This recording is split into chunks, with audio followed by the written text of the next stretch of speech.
Chapter 4. David Boies. You wouldn't wish dyslexia on your child, or would you? Part 1. If you do a brain scan on a person with dyslexia, the images that are produced seem strange. In certain critical parts of the brain, those that deal with reading and processing words, dyslexics have less gray matter. They don't have as many brain cells in those regions as they should.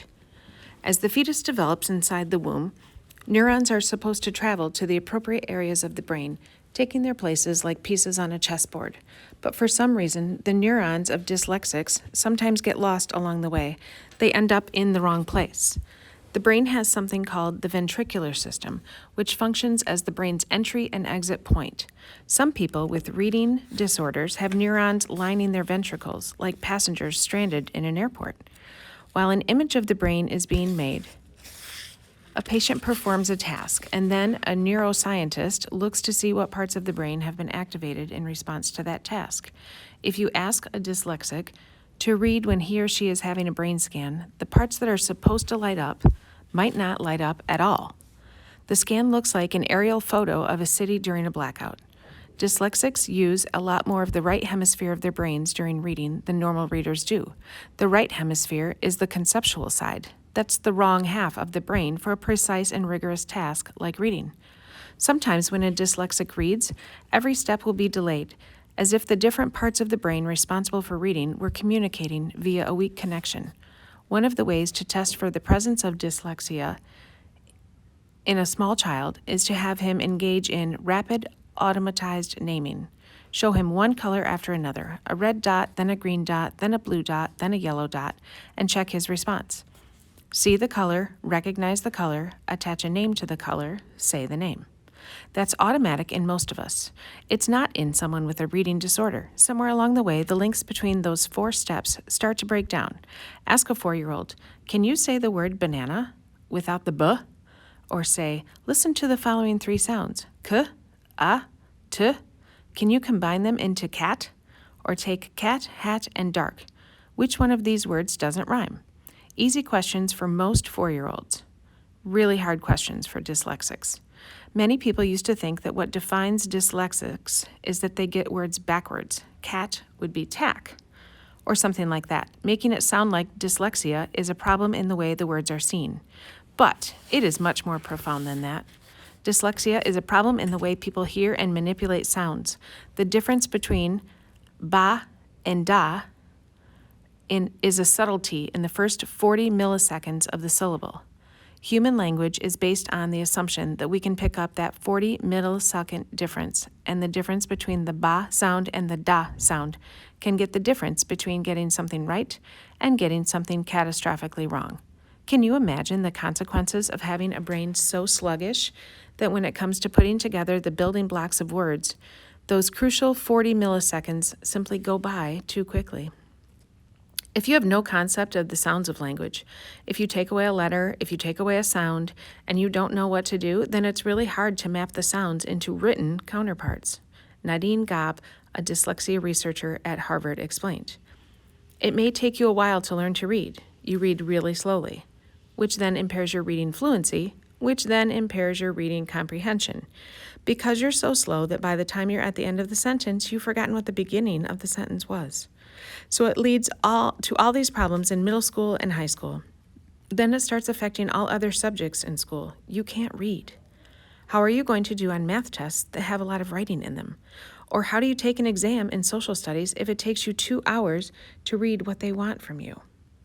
Usually you get a diagnosis at 8 or 9, she went on, and we find that by that point, there are already a lot of serious psychological implications because by that time, you've been struggling for about 3 years. Maybe you were the cool kid on the playground when you were 4.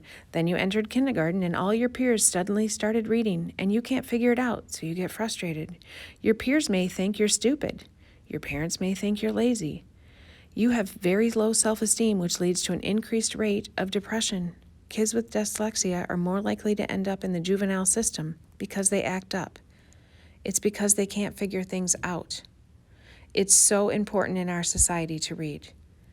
You wouldn't wish dyslexia on your child, or would you? Part 2. So far in David and Goliath, we've looked at the ways in which we are often misled about the nature of advantages. Now it is time to turn our attention to the other side of the ledger. What do we mean when we call something a disadvantage? Conventional wisdom holds that disadvantage is something that ought to be avoided, that is a setback or a difficulty that leaves you worse off than you would be otherwise. But that is not always the case. In the next few chapters, I want to explore the idea that there are such things as desirable difficulties.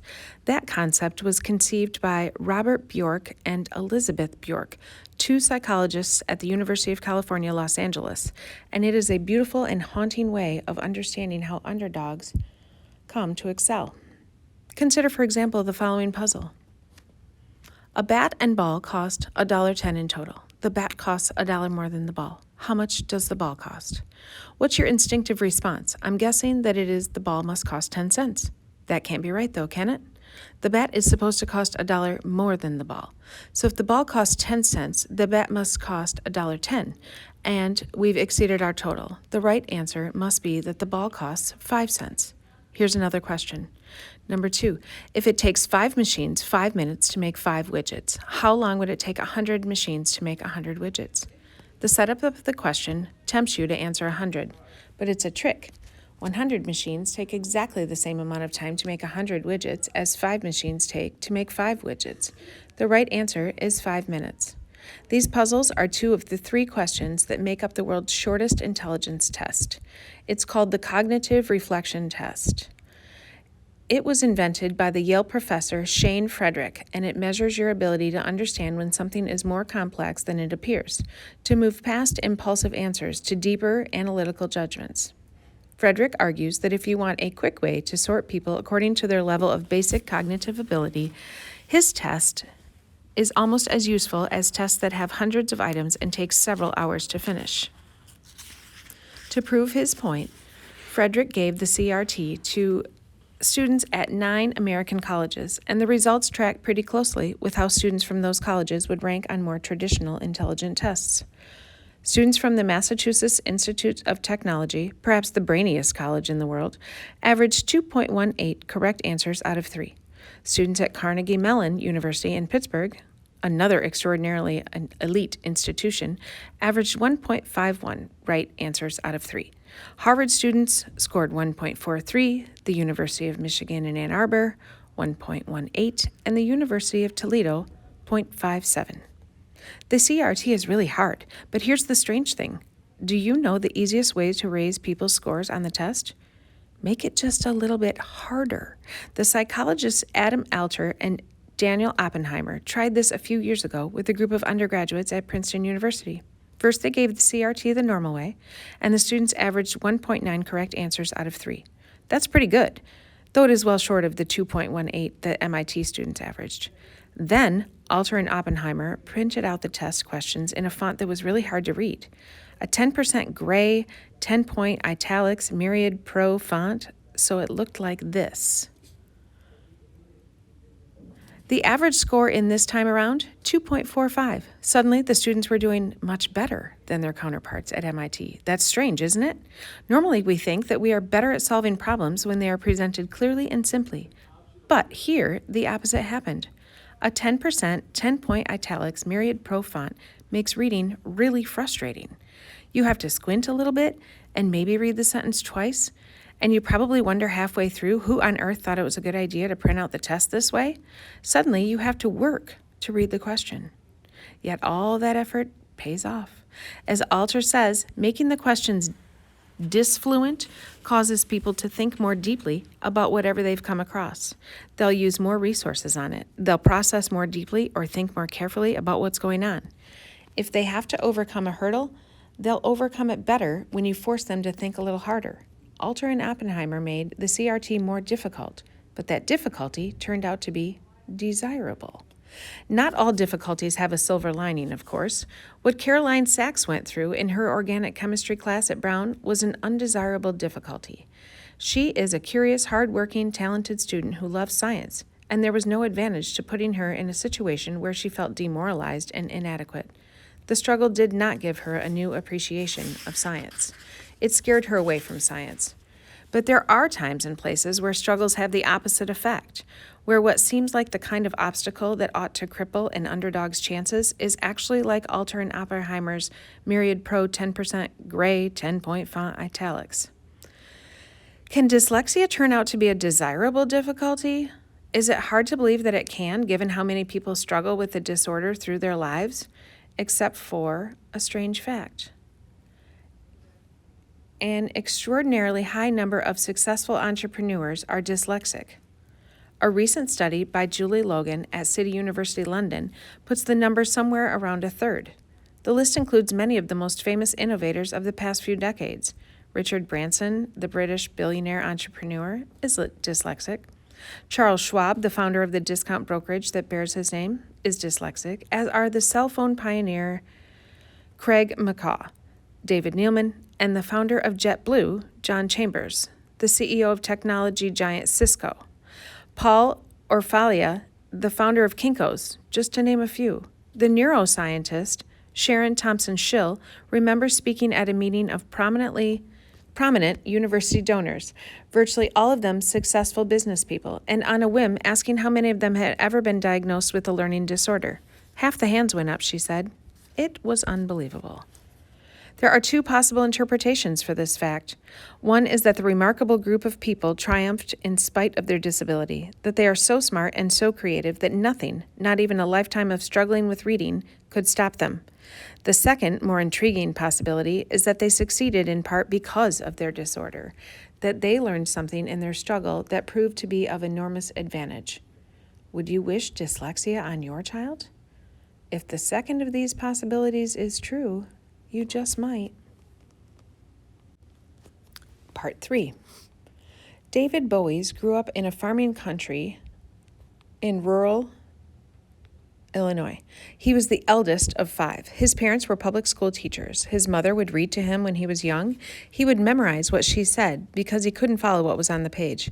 He didn't begin to read until the 3rd grade, and then did so only slowly and with great difficulty. Many years later, he would realize that he had dyslexia. But at the time, he didn't think he had a problem. His little town in rural Illinois wasn't a place that regarded reading well as some crucial badge of achievement. Many of his schoolmates quit school to work on the farm the first chance they got. Boies read comic books, which were easy to follow and had lots of pictures. He never read for fun. Even today, he might read 1 book a year, if that. He watches television, anything, he says with a laugh, that moves and is in color. His speaking vocabulary is limited. He uses small words and short sentences. Sometimes, if he's reading something out loud and runs into a word he doesn't know, he will stop and spell it out slowly.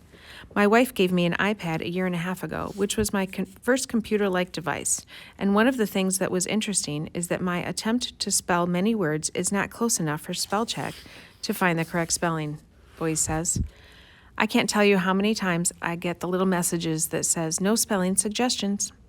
When Boies graduated from high school, he didn't have any great ambitions. His grades had been ragged.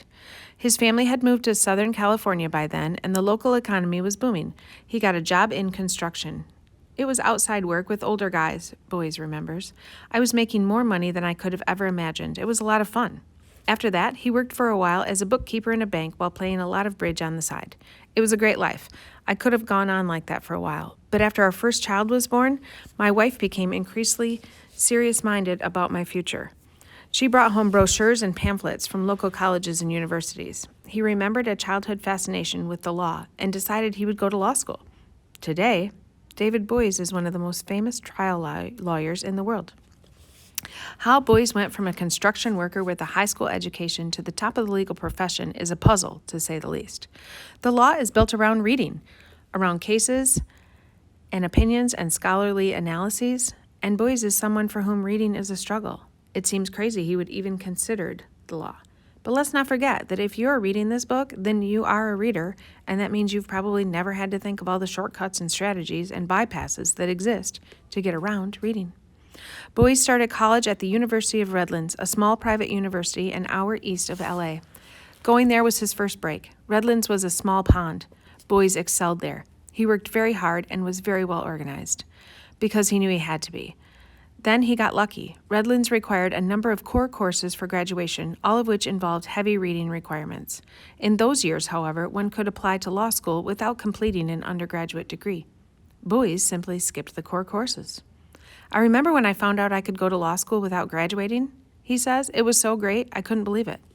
Law school, of course, required even more reading, but Boys discovered that there were summaries of the major cases, guides that would boil down the key points of a long Supreme Court opinion into a page or so. People might tell you that it's an undesirable way to do law school, he says, but it was functional. Plus, he was a good listener. Listening, he says, is something I've been doing essentially all my life. I learned to do it because that was the only way I could learn. I remember what people say. I remember words they use. So he would sit in class at law school while everyone else furiously made notes or doodled or lapsed into daydreams or faded in and out, focusing on what was said and committing what he heard to memory. His memory by that point was a formidable instrument. He had been exercising it, after all, ever since his mother read to him as a child, and he memorized what she said. His fellow students, as they made notes and doodled and faded in and out, missed things. Their attention was compromised. Boys didn't have that problem. He might not have been a reader, but the things he was forced to do because he could not read well turned out to be even more valuable. He started out at Northwestern Law School, then he transferred to Yale. When Boys became a lawyer, he did not choose to practice corporate law. That would have been foolish. Corporate lawyers need to work their way through mountains of documents and appreciate the significance of the minor footnote on page 367. He became a litigator, a job that required him to think on his feet. He memorizes what he needs to say. Sometimes in courts, he stumbles when he has to read something and comes across a word that he cannot process in time. So he stops and spells it out like a child in a spelling bee. It's awkward. It's more of an eccentricity, though, than an actual problem. In the 90s, he had the prosecution team accusing Microsoft of antitrust violations during the trial, and he kept referring to login as login, which is just the kind of mistake a dyslexic makes. But he was devastating in the cross-examination of witnesses because there was no nuance, no subtle evasion, no peculiar and telling choice of words that he would miss, and no stray comment or revealing admission from testimony an hour or a day or a week before that he would not have heard, registered, and remembered. If I could read a lot faster, it would make a lot of the things I do easier, he says. There's no doubt about that, but on the other hand, not being able to read a lot and learning by listening and asking questions means that I need to simplify issues to their basics. And that is very powerful because in trial cases, judges and jurors, neither of them have the time or the ability to become an expert in the subject. One of my strengths is presenting a case that they can understand. His opponents tend to be scholarly types who have read every conceivable analysis on the issue at hand. Time and again, they get bogged down in excessive detail. Boys doesn't. One of his most famous cases, Hollingsworth versus Schwarzenegger, involved a California law limiting marriage to a man and woman. Boys was the attorney arguing that the law was unconstitutional, and in the trial's most memorable exchange, Boys destroyed the other side's key expert witness, David Blankenhorn, getting him to concede huge chunks of Boys' case.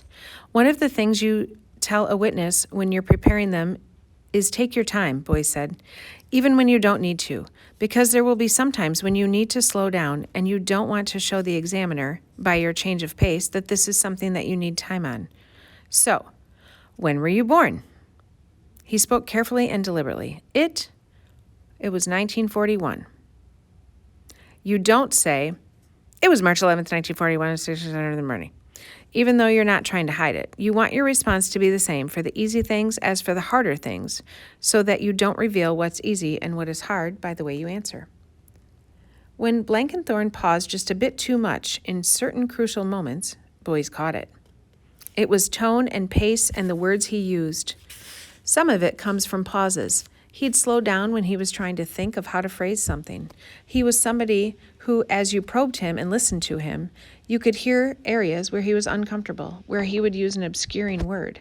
And by being able to zero in on those areas, I was able to get him to admit the key elements of our case.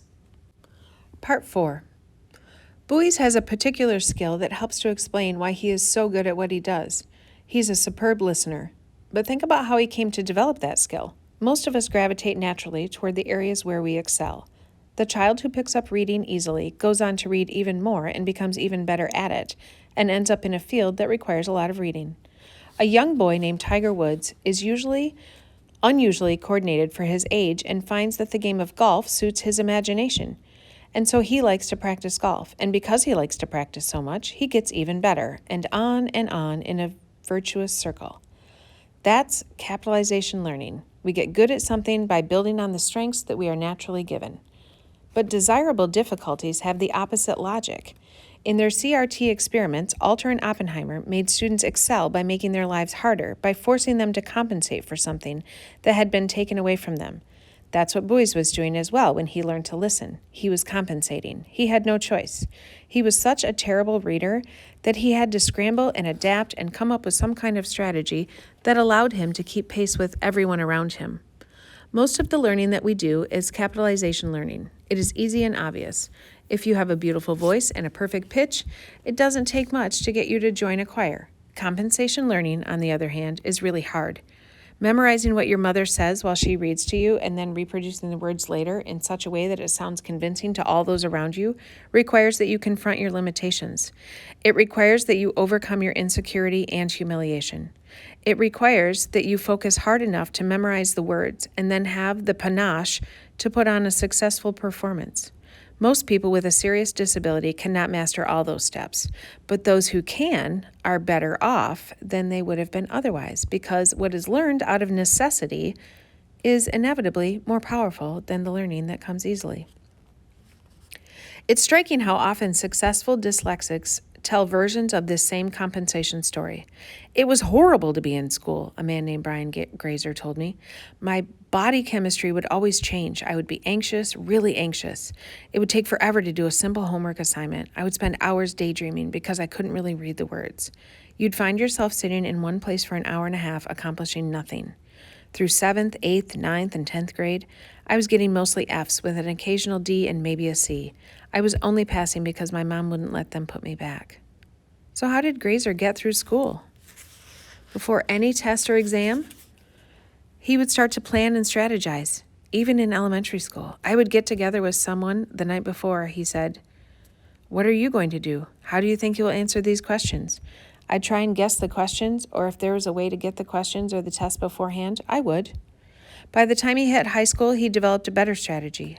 I challenged all my grades, he went on, which meant that literally every time I got my grade in high school, after the report cards came out, I would go back to each teacher and do a one-on-one.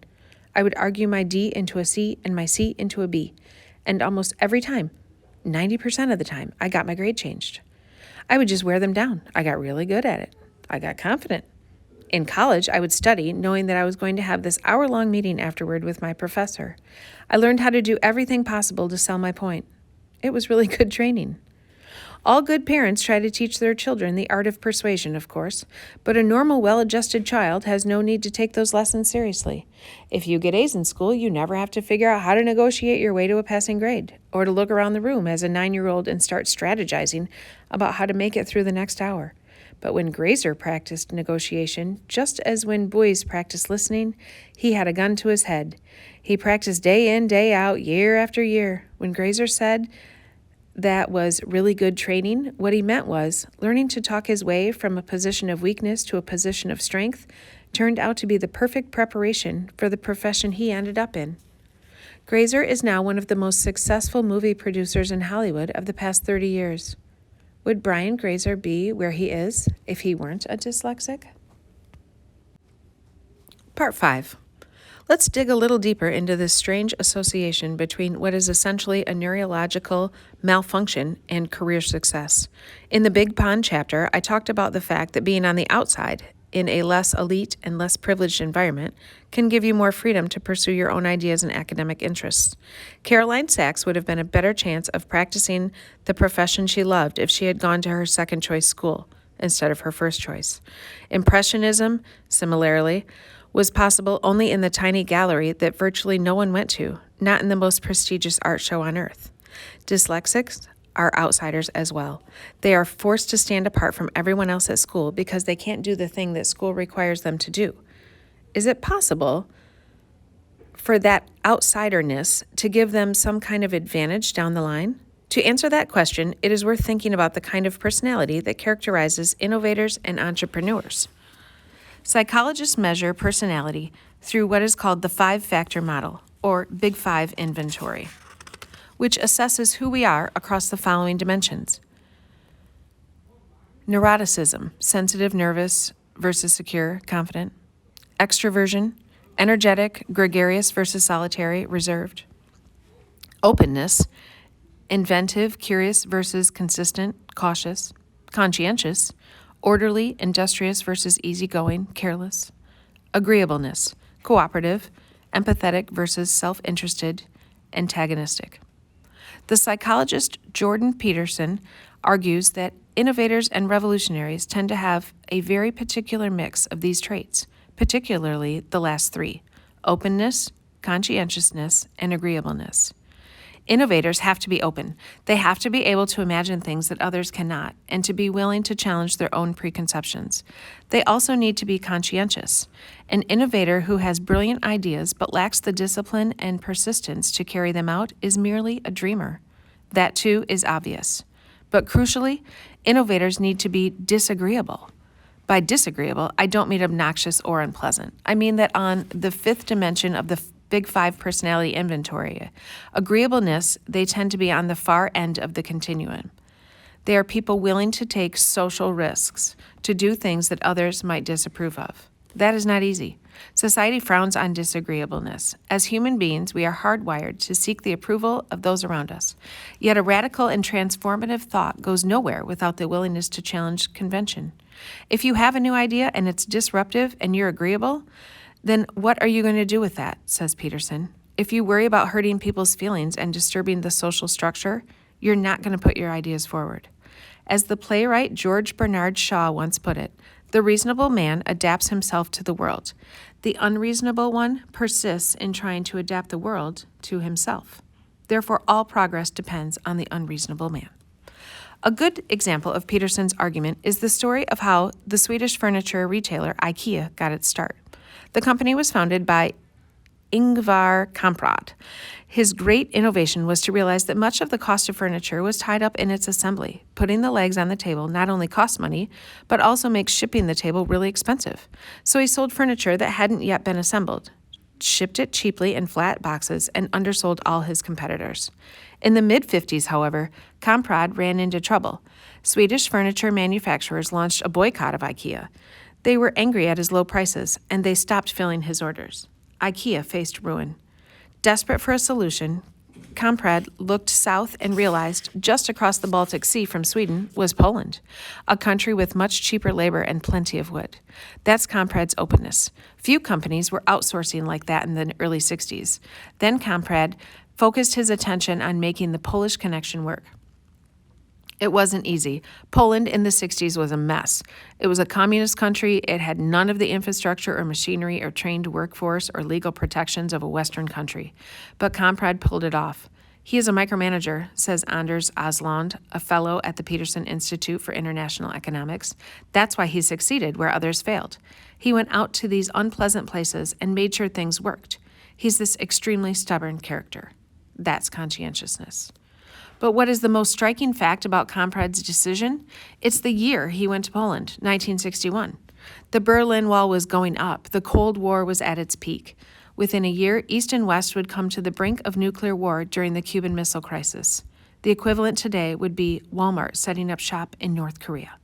Most people wouldn't even think of doing business in the land of the enemy for fear of being branded a traitor. Not Kamprad. He didn't care a whit for what others thought of him. That's disagreeableness. Only a very small number of people have the creativity to think of shipping furniture flat and outsourcing in the face of a boycott. An even smaller number have not only those kinds of insights, but also the discipline to build a first-class manufacturing operation in an economic backwater. But to be creative and conscientious and have the strength of mind to defy the Cold War, that's rare. Dyslexia doesn't necessarily make people more open, nor does it make them more conscientious, although it might. But the most tantalizing possibility raised by the disorder is that it might make it a little bit easier to be disagreeable. Part 6. Gary Cohn grew up in a suburb of Cleveland in northeast Ohio. His family was in the electrical contracting business. This was in the 1970s, at a time before dyslexia was routinely diagnosed. He was held back a year in elementary school because he couldn't read. But he said, "I didn't do any better the second time than I did the first time." He had a discipline problem. "I sort of got expelled from elementary school," he explained. "I think when you hit the teacher, you get expelled. It was one of those disruptive incidents. I was being abused. The teacher put me under her desk and rolled her chair in and started kicking me. So I pushed the chair back. I hit her in the face and walked out. I was in 4th grade." He called that period in his life the ugly years. His parents didn't know what to do. "It was probably the most frustrating part of my life, which is saying a lot," he went on, "because it wasn't that I wasn't trying. I was working really, really hard, and no one understood that part of the equation. They literally thought I was conscientiously making decisions to be a disruptive kid, to not learn, to hold the class back. You know what it's like. You're a 6-year-old, 7, 8-year-old kid, and you're in a public school setting, and everyone thinks you're an idiot, so you try to do funny things to create some social esteem. You'd try to get up every morning and say, 'Today is going to be better.' But after you do that a couple of years, you realize that today is going to be no different than yesterday. And I'm going to have to struggle to get through, and I'm going to have to struggle to survive another day, and we'll see what happens." His parents took him from school to school, trying to find something that worked. "All my mother wanted me to do was graduate high school," Cohn said. "I think if you'd asked her, she'd have said, 'The happiest day of my life will be if he graduates high school. Then he can go drive a truck, but at least he'll have a high school degree.'" On the day he finally did graduate, Cohn's mother was a fountain of tears. "I've never seen anyone cry so much in my life," he said. When Gary Cohn was 22, he got a job selling aluminum siding and window frames for U.S. Steel in Cleveland. He had just graduated from American University after middling academic career. One day, just before Thanksgiving, while visiting the company's sales office on Long Island, he persuaded his manager to give him the day off and ventured down to Wall Street.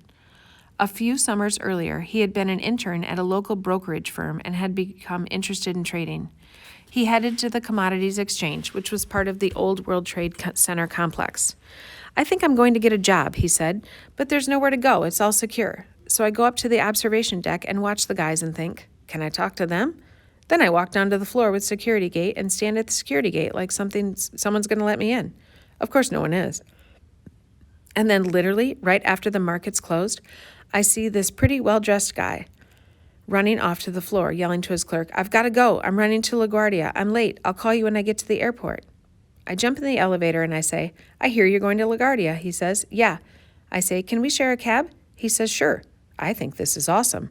With Friday afternoon traffic, I can spend the next hour in a taxi getting a job." The stranger Cohn had jumped into the cab with happened to be a high-up at one of Wall Street's big brokerage firms. And just that week, the firm had opened a business buying and selling options. The guy was running the options business, but did not know what an option was, Cohn went on. He was laughing at the sheer audacity of it all.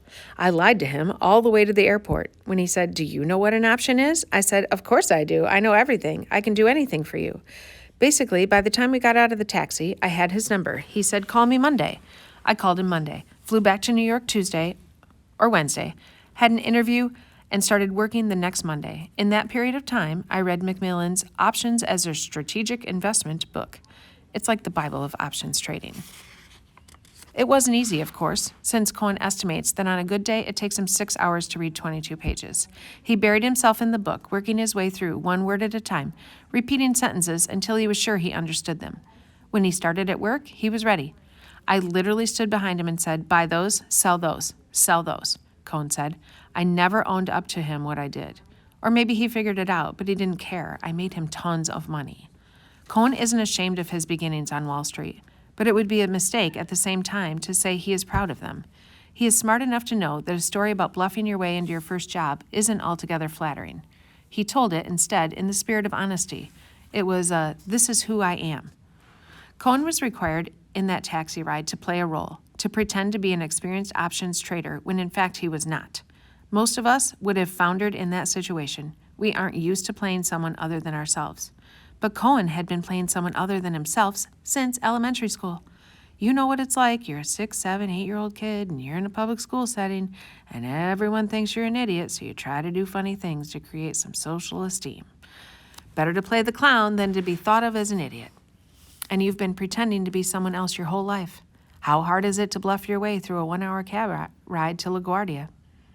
More important, most of us wouldn't have jumped in that cab because we would have been worried about the potential social consequences.